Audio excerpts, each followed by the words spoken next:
Good morning students, कैसे हो आप सब। आई होप आप अच्छे होंगे। आप देख रहे हैं study with Naira YouTube channel. आज हम साइकोलॉजी का चैप्टर थिंकिंग करेंगे। ये मोस्ट इम्पॉर्टेंट है। हर एक एग्ज़ाम्स में इसमें से एक या दो क्वेश्चन हमेशा ही बनते हैं। तो चलो शुरू करते हैं। थिंकिंग, चिंतन एक जटिल प्रक्रिया है। अगर आपके पास पेपर में ये पूछा जाए कि चिंतन कैसी प्रोसेस है, कॉम्प्लेक्स प्रोसेस है। कैसी प्रोसेस है? कॉम्प्लेक्स प्रोसेस है। ये संज्ञानात्मक प्रक्रिया है, यानी कि ये दिमाग से जुड़ी हुई है। यानी कि चिंतन एक सोचने की प्रक्रिया जिसे हम अपनी समस्या को सुलझाते हैं। चिंतन के द्वारा क्या है, अगर हमारी लाइफ के अंदर कोई भी समस्या है, हम उसे सुलझाने का कार्य चिंतन द्वारा करते हैं। माइंड से जुड़ी प्रक्रिया है। टाइप ऑफ चिंतन के प्रकार। अकॉर्डिंग टू एनसीईआरटी तो 5 हैं टाइप ऑफ चिंतन के प्रकार। अकॉर्डिंग टू एनसीईआरटी 5 हैं। हम 5 ही करेंगे जो मेन है, उसके बाद मैं आपको और भी बता दूंगी जोन से हैं। ओके, फर्स्ट है perceptual thinking.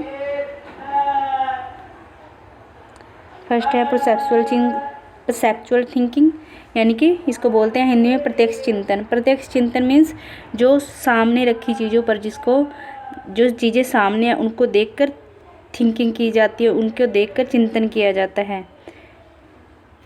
Convergent thinking second है। कन्वर्जेंट थिंकिंग इसको बोलते हैं अभिसारी चिंतन। अभिसारी चिंतन मीन्स क्या? जो थिंकिंग फिक्स होती है। इसमें क्या है, कन्वर्जेंट थिंकिंग मतलब थिंकिंग फिक्स है, फैक्चुअल होती है, यह प्योर होती है, थिंकिंग शुद्ध होती है। ये जैसे 2 + 2 4 ही होते हैं, इसका और आंसर नहीं आएगा। 2 + 2 4 ही होते हैं। ये फैक्ट पर आधारित है। निगमनात्मक चिंतन भी कहते हैं इसे, निगमनात्मक चिंतन भी कहते हैं, क्योंकि नियमों पर आधारित होता है, इसलिए निगमनात्मक चिंतन कहलाता है। जिसको इसमें कन्वर्जेंट थिंकिंग में उत्तर एक ही होगा। जैसे भारत की राजधानी क्या है? न्यू दिल्ली, तो न्यू दिल्ली होगा। जैसे फैक्चुअल है, बस एक ही है, एक ही आंसर रहेगा। क्लोज एंडिंग क्वेश्चन इसी के उदाहरण है। कन्वर्जेंट थिंकिंग के अंदर क्लोज एंडिंग क्वेश्चंस आते हैं। क्लोज एंडिंग थिंकिंग भी बोलते हैं। ऑब्जेक्टिव रिलेटेड थिंकिंग भी इसको बोलते हैं। वन स्टेप थिंकिंग भी बोलते हैं। ऑब्जेक्टिव मीन्स रिलेटेड थिंकिंग क्या, जिसमें ऑब्जेक्टिव दिए हैं, इसमें से हमें एक क्वेश्चन पुट करना है, चूज़ करना है, यानी कि जो सही होगा वही करेंगे। ये कन्वर्जेंट थिंकिंग का ही उदाहरण है, इसी को कन्वर्जेंट थिंकिंग कहते हैं। उसके बाद है ओस्टिक थिंकिंग। ओस्टिक थिंकिंग क्या है? मन में उठ रही बातों को व्यक्त किया जाता है। ओस्टिक थिंकिंग में जो हमारे मन के अंदर बातें हैं उनको ही दूसरे को बताया जाता है। ये ओस्टिक थिंकिंग कहलाती है। जैसे डे ड्रीमिंग करना, जैसे हम डे ड्रीमिंग करते रहते हैं, सवलीन खुद से में ही चिंतन करते रहते हैं, इसको ये अनिर्देशित चिंतन होता है। ओस्टिक चिंतन कहता है अनिर्देशित चिंतन, यानी कि इसके गाइडेड नहीं कर सकता कोई इसको, ये अनगाइडेड है, समस्या का समाधान नहीं है।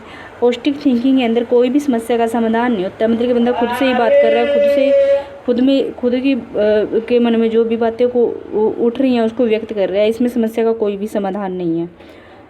आगे है डाइवर्जेंट थिंकिंग। 4th नंबर पे है डाइवर्जेंट थिंकिंग। डाइवर्जेंट थिंकिंग क्या होता है?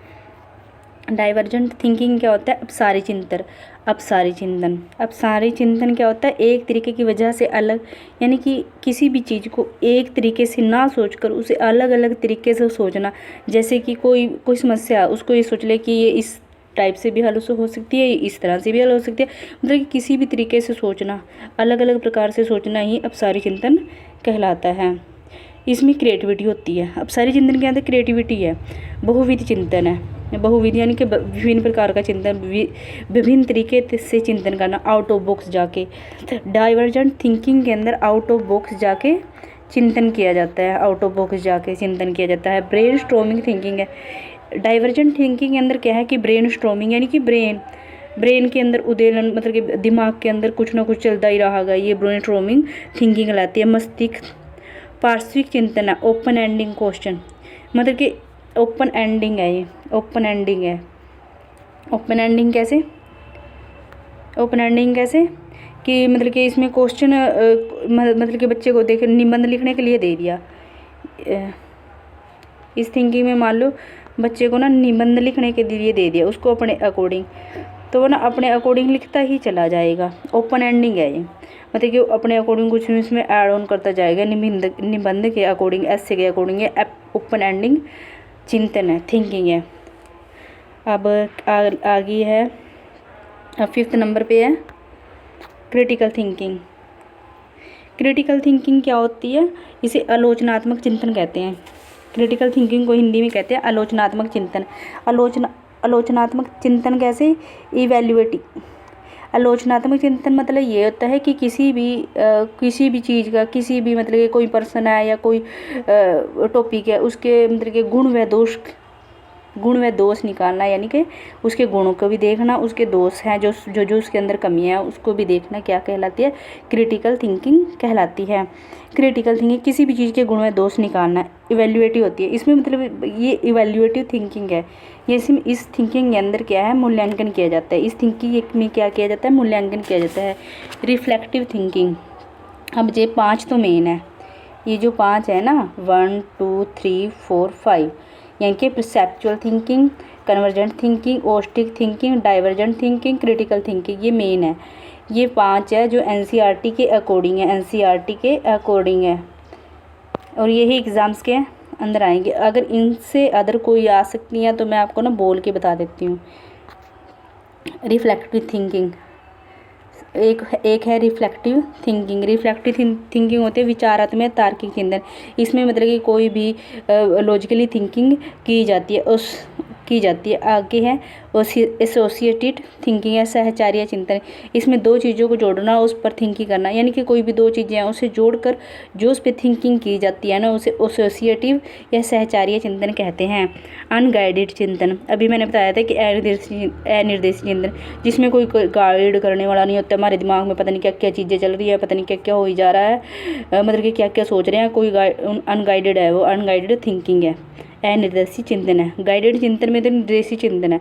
ये गाइडेड में तो निर्देश दिया जाएगा ना कि हाँ नहीं इस चीज़ के ऊपर सोचना है, तो हम उसी के ऊपर चिंतन करेंगे और उसी के ऊपर थिंकिंग करेंगे। एब्स्ट्रैक्ट या आगे है एब्स्ट्रैक्ट इमेजिनेटिव कल्पनात्मक अमूर्त। इसमें क्या है? एब्स्ट्रैक्ट इमेजिनेटिव कल्पनात्मक या अमूर्त में भावनाओं पर आधारित होती है। ये थिंकिंग क्या है? भावनाओं पर, ये थिंकिंग आपकी भावनाओं पर आधारित होती है। Okay, thank you so much. आपका दिल से धन्यवाद। वीडियो को पूरा देखना और अच्छा लगे कमेंट करना, शेयर करना, लाइक करना, सब्सक्राइब करना। मैं मिलती हूँ आपको नेक्स्ट वीडियो में। Thank you so much.